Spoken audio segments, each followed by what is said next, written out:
वो चीज़ बताया जाएगा सभी को, ठीक है। सबसे पहले जय भीम, नमो बुद्धाय।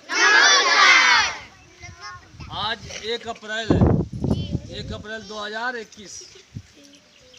आज 31 तक छुट्टी था, आज 1 अप्रैल से चालू हो रहा है हम लोग का कोचिंग सेंटर। और आज ही के दिन 1 अप्रैल 1935 को RBI बैंक की स्थापना हुई थी, रिजर्व बैंक ऑफ इंडिया। किसकी स्थापना हुई थी?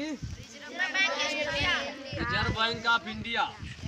और किसके आइडिया पे हुई थी? बाबा साहब के आइडिया पे। बाबा साहब के आइडिया पे रिजर्व बैंक की स्थापना हुई थी। उन्होंने एक बुक लिखा था, द प्रॉब्लम ऑफ रूपी। द प्रॉब्लम ऑफ रूपी। उस बुक में इन्होंने लिखा था कि हमारे भारत देश में लोगों के पास जो धन संपत्ति होगा उसको सुरक्षित रखने के लिए कोई व्यवस्था होना चाहिए।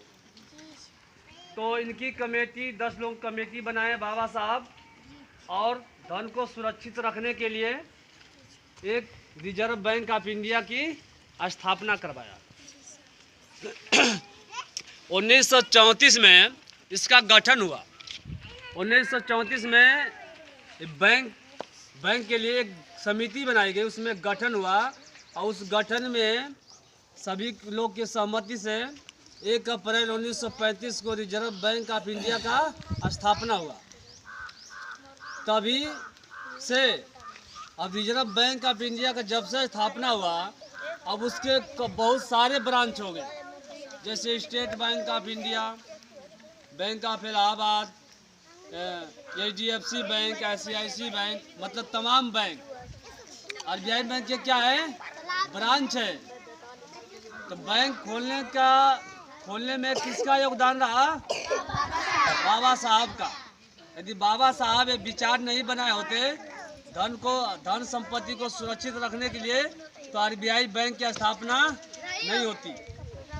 तो हम लोग उस महान पुरुष के विचारों को, ठीक है, पूरे समाज में फैलाना चाहेंगे, क्योंकि बाबा साहब के बदौलत ये जितने कानून बने हैं बाबा साहब के द्वारा, बाबा साहब के सोच के ऊपर बने। संविधान किसने लिखा था?